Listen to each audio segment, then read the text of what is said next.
everyone, welcome to our blog about striving for service leadership.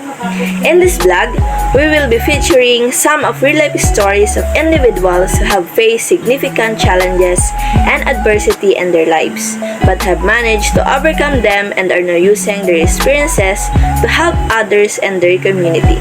This is a kind of servant leadership and also reflects as transformational leadership.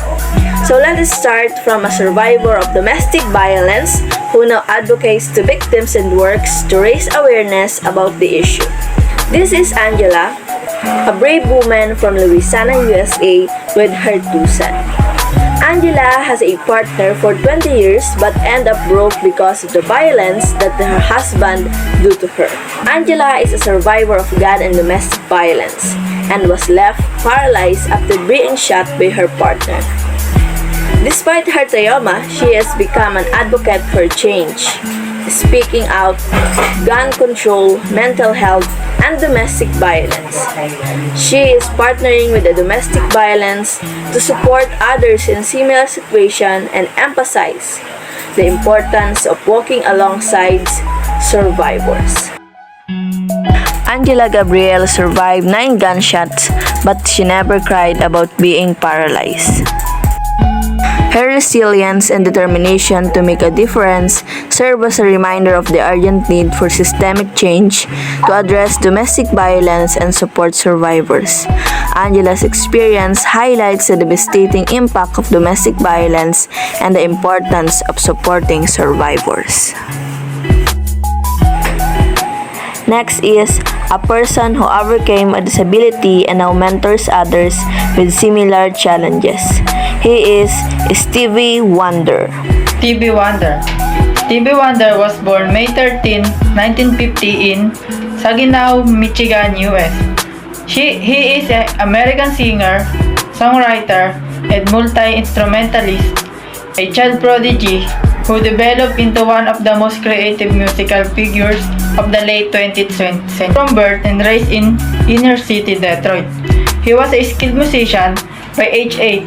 Named Little Stevie Wonder by Berry Gordon Jr., the president of Motown Records, to whom he was introduced by Ronnie White, a member of the Miracles.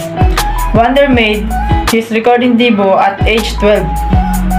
The soulful quality of his high-pitched singing and the frantic harmonica playing that characterized his early recordings were evident in his first single hits that was titled The Fingertips Part 2. It is recorded during a show at Chicago's Regal Theater in 1963.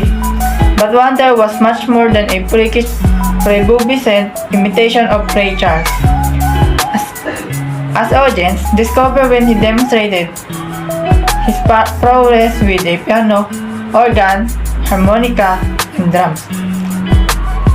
By 1964, he was no longer described as little, and 2 years later, his fervent delivery of the pounding soul of Uptight, Everything's Alright, which he also had written suggested the emergence of both unusually compelling performer and a composer to rival Motown's stable of skilled songwriters. He had already co-written with Smokey Robinson's The Tears of the Clown. For the next 5 years, Wonder had hits with I Was Made of Love, Her, My Cherry Amor, both co-written with producer Henry Cosby, and For Once in My Life, song that suited dancers as well as lovers. And Where I'm Coming From, an album released in 1971, it hinted not merely an expanded musical range, but in its lyrics and its moods and a new introspection. Music of My Mind 1972 made his concerns even more plain. In the interim, he had been strongly influenced by Marvin Gaye's What's Going On, the album in which his Motown stablemate moved away from the label Hit Factory approach to confront the divisive social issues of the day.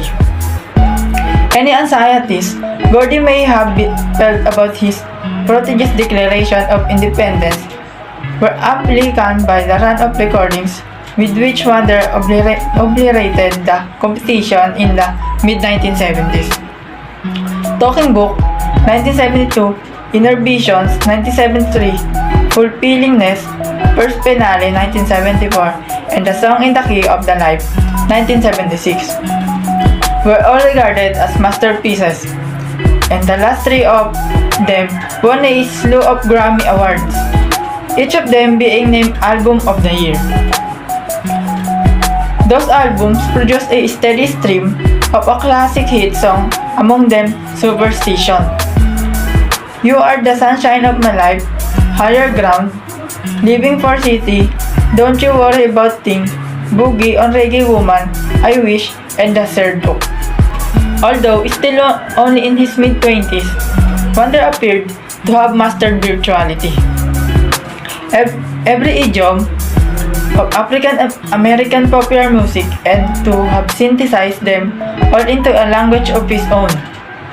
His command of the new generation of electronic keyboard instruments and made him a pioneer and inspiration to rock musicians. The inventiveness of his vocal phrasing was reminiscent of the greatest jazz singers, and the depth of honesty of his emotional projection came straight from the black church music of his childhood. Such a fertile period was unlikely to last forever. It came to an end in 1979 with a play of over-ambitions extended work called Stevie Wonder's Journey Through the Secret Life of Plants. Thereafter, his recordings became sporadic and often lacked focus, although his concerts were never less than rousing. The best of his work formed a vital link between the classic rhythm and blues and soul performances of 1950s and 60s and their less commercially constrained successors. Yet, however sophisticated his music became, he was never too proud to write something as apparently slight as the romantic gem, I Just Called to Say I Love You by 1984. Wonder was recipient of numerous honors. He was inducted into a Rock and Roll Hall of Fame 1989 and 1999. He was awarded the Polar Music Prize for Lifetime Achievement by the Royal Swedish Academy of Music. That year, he has also become a Kennedy Center honoree. In 2005, Wonder received a Grammy Award for Lifetime Achievement. 4 years later, he was awarded the Jerry Swin Prize for Popular Song from the Library Congress, and he received the Presidential Medal of Freedom in 2014. Last, a cancer survivor who has started a support group for others going through treatment. He is Byron Sparkman. Cancer Survivor Stories Byron, A Calendar of Hope. In 1995, Byron decided to retire early from his 30-year career in education and devote full attention to his love of photography. He was interrupted when he found a malignant tumor in his armpit, which turned out to be a recurrence of a melanoma from a few years earlier. After having the tumor removed, Byron went through a long and difficult year of taking Intron A drug which caused him to be very sick. The treatments left Byron sick and depressed. Others may care, but they don't really understand what it's like to battle cancer and how awful the battle can be, even if you end up winning it, he says. Byron turned to his wife Nancy and golden retriever Mackenzie to keep him company on his journey to recovery. With all the physical and emotional side effects taking their toll, he tried to focus on taking things moment by moment, one day at a time. After the doctors declared him cancer-free, Byron came up with the idea to produce a 2008 calendar of hope for a medical center in Oregon. The calendar featured his landscape photos along with some of the thoughts he had recorded in his journal as he went through cancer treatment. Byron's intention with this gift was to renew hope and inspire others who have been touched by the disease because he says hope is essential in the will to live. The calendar was very well received and it was distributed by the medical center to 2,500 people battling cancer throughout Central and Western Oregon. Byron now believes that life is good and he feels that he is very fortunate.